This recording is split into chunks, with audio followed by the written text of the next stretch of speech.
He ate. It was just sweet rice porridge with a spoonful of brown sugar and a pinch of salt.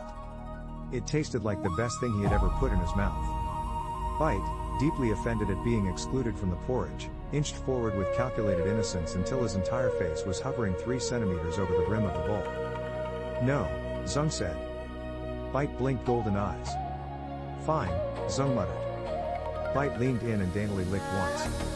Across the square, Yun gave them a look that said she approved of Bite's nutrition and absolutely did not approve of Zeng pretending he didn't either. He shoveled another spoonful into his mouth and felt his head clear a fraction. Good. Good. Steady. Hold it. He could do this. He had to. Because he had heard Shu Ling, no, more than that, had felt her, inside the core, and she had said one day and her voice had slipped and called him idiot and her hand had flickered like a ghost. Because Madame Shen had put both hands on his face and said you will not die in my square and meant it like a command to the world. Because Yun had run into open rollback carrying a child and then yelled at him for scaring him. Because an old man in the paddies had said his wife's name like he was holding onto a rope with both fists in a flood. Because the whole village had decided to trust him. He swallowed. Set the bowl down. Wiped his hands on his robe. Stood. Han appeared next to him so smoothly that if Zeng hadn't already been wired into the village's pulse, he might have jumped. Walk, Han said, low. They walked. Nobody blocked them. Nobody stopped them to ask questions or for comfort, which Zeng was grateful for. He wasn't sure how long his voice would hold if someone asked him are we going to live in there. Villagers darted past them, carrying bundles, rolling barrels, tying bundles with rope. The small foot traffic of an entire life being quickly, precisely stripped down to what can be carried. Han led him to the outer rope line. Up close, the line wasn't just rope anymore. It had transformed in the last frantic hour into a crude perimeter of layered material, knotted hemp, looped copper wire, makeshift talismans, hunks of old metal hammered flat, beads of bone, handfuls of dried herbs Yun had thrown in and tied with twine, even old rusty nails strung on string. Anything that was symbolic or conductive or both. Zeng nodded. You did good. Han scoffed lightly. Obviously. Then his expression shifted, the humor dropping. Now I need you to do something that's going to hurt. Zeng blinked. Define hurt. Han gestured in a circle. Right now, Tianling is flagged as a temporary ritual instance. Good start. But we're still sitting in the same coordinates. Heaven's rollback pulse is already in the air. You feel that, yes? Zeng swallowed. He did feel it. The air outside their line tasted thin, scraped, unfinished, like a wall down to primal. There was pressure at the edges of his awareness, like fingers drumming, impatient. Yeah, he said quietly. Rollback has 2 parts, Han said. First part, erase. Second part, repaint. You stop the erase. But when the repaint comes down, if we're still here in this spot, Heaven is going to try to paste its new map directly over you. Like painting a mural over people, Zeng said. Exactly, Han said. That'll either crush you, shred you into embedded fragments, or force a merge. You don't want to merge. Merges get weird. People come out. Wrong. Zeng remembered what the Sky Market vendor had said. My neighbor went to sleep with a limp and woke up whole, and everyone said he'd always walked like that. He shivered. So, Han said cheerfully, before repaint hits, we have to make sure you're not here anymore. Zeng stared at him. Han beamed. We're going to pop Tianling out of the ground and carry you across a control scene into unstable memory. Zeng put a hand over his face. You know, when you say it like that, it sounds very illegal. Han's smile widened. That's because it's very illegal. How? Zeng said, voice thin. Like, mechanically. How do you pop a village? Han tapped the perimeter rope with 2 fingers. That shell you made? I can work with it. I can. He tilted his head, eyes narrowing slightly as if he were looking past the world in the wire. I can slip you through. Zeng blinked. Slip. Yeah. Han. We're not moving a lantern from one table to another. We're moving an entire settlement. With fields and a bell tower. Han shrugged. And? Zeng just stared. Han grinned. Zeng Wei. Look at me. Zeng did. Han's tone softened just a hair. I walk between places they say don't touch. I've pulled sect vaults out of phase sanctums. I once lifted an entire smuggler's den off a floating reef and set it down on a barge 2 kilometers away with everyone still inside drinking. They didn't notice for 3 hours. Zeng blinked. What? Han's grin flashed. Point is, navigation is my art. Art, Zeng repeated weakly. And I, Han said with absurd, terrifying cheer, am an artist. Zeng rubbed both hands over his face. Fine. Okay.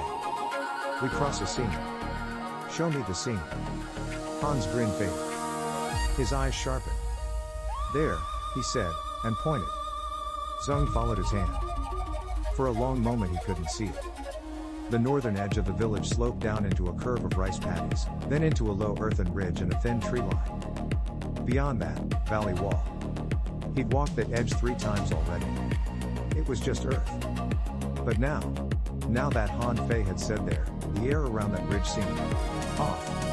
Like heat haze even though the air wasn't hot. The grass at the slope's edge didn't move quite like the grass elsewhere when the wind touched it. The shadow line between sunlight and shade didn't line up exactly with the angle of the sun.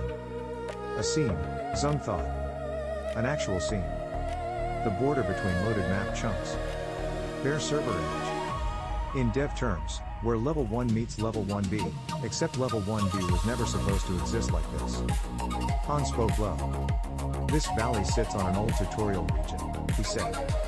Over there? That shimmer? That's the edge of a collapsed test instance the patch stapled on top of uncommitted terrain. Nobody lives in test space. Heaven doesn't bother rolling it back. Too unstable. No persistent assets flagged. Zeng swallowed.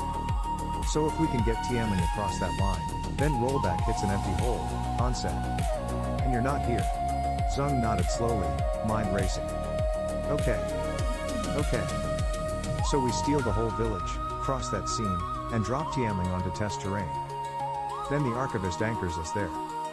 Yes, Han said. That's doable, Zeng said. Han's eyebrow arched, amused. Is it? No, Zeng said honestly. But we're doing it anyway. Han's grin flashed. Good answer. Zeng drew a breath. So what's the part that hurts? Han looked at him for a long moment. You're the tether, he said quietly. Zeng blinked. I'm the what? Han gestured in a small circle. Right now, that instance flag you threw on Tianling? You're its anchor. You are the handle that's holding the village out of rollback. You're what's telling Heaven this object is protected, this is temporary, hands off. Zeng said nothing. Han continued, voice steady. When we move, we're not moving Tianling on its own. We're moving Tianling attached to you. Zeng blinked again. Sorry. I thought you said attached to you in the second person. Han nodded. Correct. Cool, Zeng said. Follow up. What? You're going to carry us, Han said. For a few seconds Zeng could only stare at him, blank. Han tilted his head. Hey, he said, easy. Breathe. Zeng let out a rough sound and dragged his hands down his face. You want me, he said, a dead programmer in a fake body, to personally piggyback a 40-structure agrarian village across a dimensional seam under active divine surveillance while Heaven is already trying to delete it. Yes, Han said, cheerful. Zeng stared. That seems hard.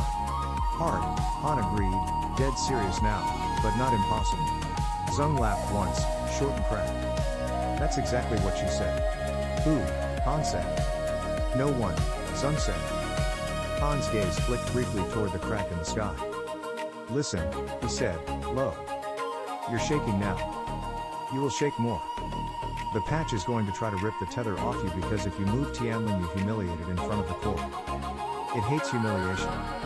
You're also going to feel like you're being pulled apart. You're not. Well, you might be. But try not to focus on that part. Zeng took a long, slow breath. Okay, he said quietly. What do I do? Han pointed to the packed earth center of the square. You stand there. Okay. You hold the instance flag like you're holding the whole village on a rope. Okay. And then, Han said, shoulders rolling loose, smile going razor bright, when I say move, you pull. Zeng swallowed. And you'll handle? Navigation, Han said. And interference. As if on cue, the seam in the sky pulsed again, harder this time. The air pressure spiked enough to make his ears pop. The already suspended rollback light flared, thickening, like more of it had been pushed toward them all at once. And then, without sound, a new hunter arrived. It didn't fall. It uncoiled. One heartbeat, the sky was just wrong above them, full of hairline white fractures, glinting like stress lines in curved glass. The next heartbeat, the fractures folded inward, like a hand closing, and something stepped through the air. This one wore a body. Not the monk form from the archive, with its serene robe silhouette and flicker face. This one wore armor like poured obsidian and moved like a man who knew exactly how much he could kill. He was tall. Taller than Han, taller than Zeng. Broad-shouldered, long-limbed, posture perfectly upright. His face was covered by a smooth black mask with no features at all, like lacquered glass. White script crawled across it in patterns that shifted and rewrote themselves in place of facial expressions. His hair, long, dark, hung straight down his back, too perfect, like rendered cloth in still air. He landed outside the perimeter without a sound. The moment he did, every villager in sight stopped moving. Han Fei swore, softly. "High class," he said. "That's rude." Yun froze mid-step, satchel in her hand, eyes wide.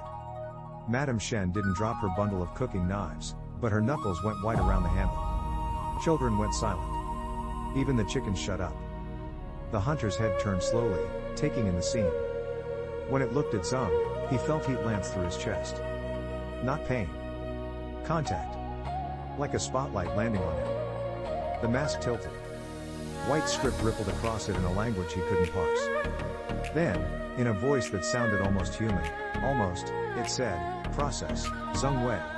Han stepped cleanly between them, sword low, relaxed. "Hi," he said brightly. "No solicitors." The hunter ignored it. "Unauthorized relocation attempt detected," it said, calm but carrying. Its voice didn't echo like the scout's. It sat in the air like a present thing. "This sector is marked for rollback. You are advised to comply." Han smiled widely. "Hear that? We're advised. That sounds friendly. Please refrain from lying to Heaven right now," the hunter said to Zeng. "It is inefficient." Han's smile dropped. "Oh," he murmured, tone cooling. "That one can see me." A muscle flickered in his jaw. He shifted his stance. That scared Zeng more than anything the hunter had said. "Zeng Wei," the hunter said. "You are to disengage your hold on the local anomaly cluster immediately." Cluster, Zeng thought. That's what you called it. A cluster.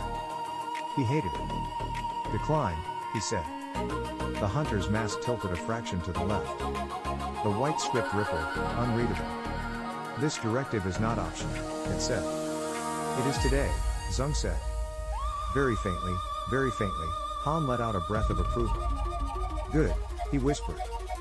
"Hold that tone." The hunter's head lifted a hair. Seemingly to no one, it said, requesting escalation. Zeng felt it like a spike. The air hummed. Code moved. It was talking to the patch. It was calling for more force. The patch was going to answer. He didn't have more time to negotiate. He barely had time to stand. "Han," he said through his teeth. "Now or never." Han bared his teeth. "Now," he said. Then he moved. He didn't run at the hunter. He ran along the perimeter. His sword flashed once, quick and bright, and every talisman along the copper line ignited at the same moment in a sharp, bright flare. The herbs tied into the rope smoked. The copper wire hung. The whole boundary, the entire circle around Tianling, lit up like someone had just traced it with a white-hot stylus. The air crackled. The hairs lifted along Zeng's arms. "Shen." Han's voice cut like steel. "Everyone inside the line. Now." "Inside." Yun's voice punched the square a half-second later, already on top of it. "Drop what you're carrying and get inside." Villagers sprinted. The boys carrying chickens tossed the entire coop and ran, arms full of indignant birds. Two old men physically dragged a woman who'd frozen at the sight of the hunter. Shen Muqin grabbed a toddler tucked under a table and practically threw her across the line into waiting hands. The old man with the milky eye stumbled. Yun was suddenly there with a shoulder under his arm, nearly hauling him. And through all of this, the hunter simply watched. Not alarmed. Not rushing. Simply watching. He's confident, Zeng thought. He thinks we can't do it. He thinks we're noise. Han skidded to a stop in the center of the square. Zeng, he shouted. Now. Pull. Zeng swallowed. His hands were shaking so badly he could barely feel his fingers. His vision pulsed at the edges with static. His body throbbed with aftershocks from that core contact. Every instinct he had was currently screaming lie down. He stood. Bite leapt off his lap, circled once, then sat directly in front of his boots facing outward, like a tiny white guardian. Zeng planted his feet in the packed dirt. The bell tower loomed above him, humming. His heart was hammering so hard his chest hurt. He reached into the tether. Instantly the world roared. It wasn't sound. It was force. It was like grabbing a live transmission line with bare hands and pulling. The instance, Tianling ritual zone frame he hammered into existence wasn't just around him, it was threaded through him. It ran through his ribs, wrapped his spine, coiled around the back of his skull like a crown of wire and fire. When he reached for it, he felt like he was reaching into his own veins. He almost let go. He didn't. Okay, he snarled through clenched teeth. Move. Something groaned. Not wood. Not stone. Reality. The entire village lurched. People screamed. Not in terror, in reflex. The same way you yelp when the ground shifts under you unexpectedly. Zeng felt it hit like vertigo. The world dropped under his feet, then kicked upward, then slid sideways. The line between Tianling and the dirt beneath Tianling unglued, and for a heartbeat, just one, Tianling village existed not quite in the valley anymore. The hunter's head snapped toward the square. There. He felt it. He felt that one instant of shock. Good. He pulled again. Grab each other. Yun's voice, raw. Hold on to something solid. Zeng thought he might throw up. Slow. Slow. Don't rip it. Don't shear the memory. You're not moving houses. You're moving history. You're moving their dead. Come on, he panted. Come on, the hunter moved. Han burst forward to intercept, a streak of motion, sword already lifting. But the hunter wasn't aiming for Han this time. It wasn't aiming for the villagers either. It was aiming for Zeng.